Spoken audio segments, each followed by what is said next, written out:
You're standing under harsh fluorescent lights, the kind that make every airport feel the same no matter where you are.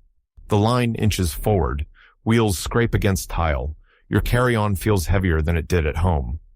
Then a hand goes up. "Sir, one moment." You hesitate, just for half a second, as you reach for your passport. And that's when the attention sharpens, not because you did anything wrong, but because you paused. What most passengers never realize is this.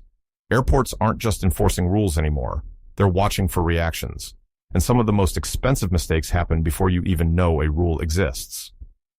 So, what exactly are airlines and airports quietly using against you, especially in 2025? Airports didn't suddenly become stricter because passengers got worse. They changed because the system did. Over the last few years, airlines have been squeezed from every direction. Higher fuel costs, tighter schedules, fewer staff, and record numbers of travelers carrying more items into the cabin than ever before. Something had to give. So airlines and airport authorities quietly redesigned the process. Not to punish you, but to filter you. Faster passengers move through unnoticed. Slower, uncertain passengers trigger checks, fees, or delays. That's why two people can walk through the same checkpoint with similar bags, yet only one gets stopped. One looks prepared, the other hesitates. You've probably seen it happen. A traveler answers a simple question with a long explanation. Another smiles nervously while digging through documents. Suddenly, they're pulled aside. Not because of what they said, but how they said it. The same logic applies to carry-on bags. A suitcase that looks fine at home suddenly flashes red on a screen at the gate.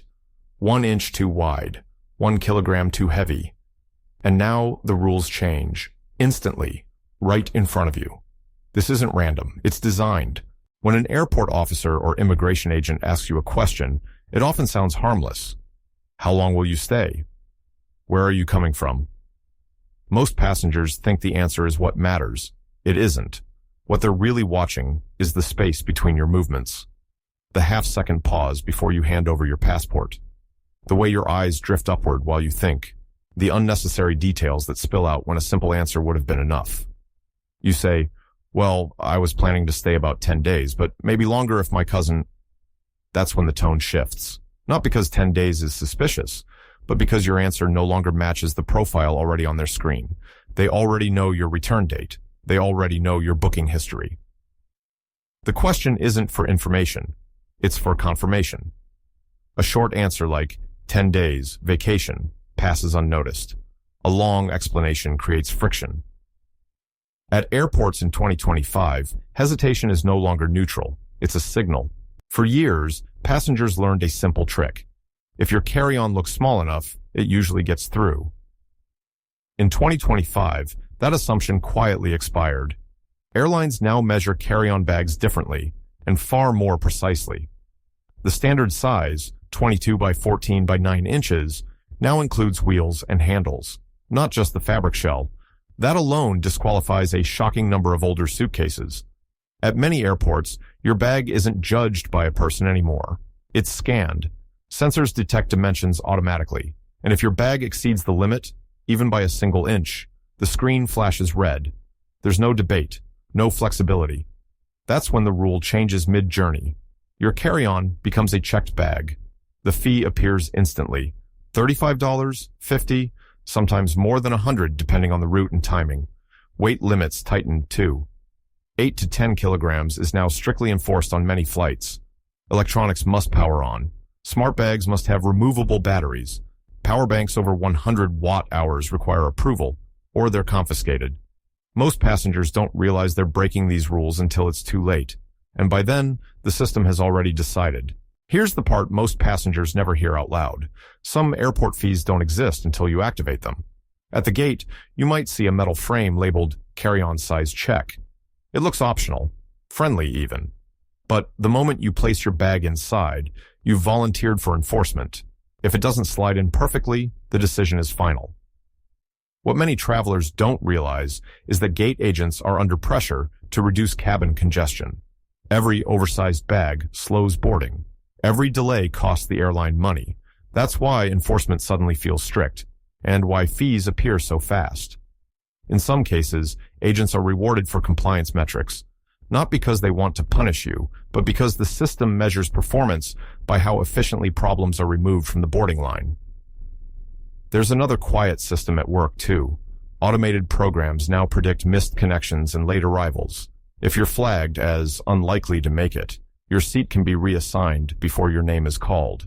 That's why one passenger arrives at the gate to find their boarding pass invalid, while another, who asked for assistance earlier, boards calmly with priority.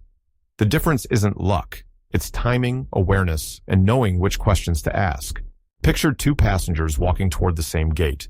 The first one measured their bag at home. They practice short, clean answers. When asked a question, they respond calmly and stop talking. Their bag slides through.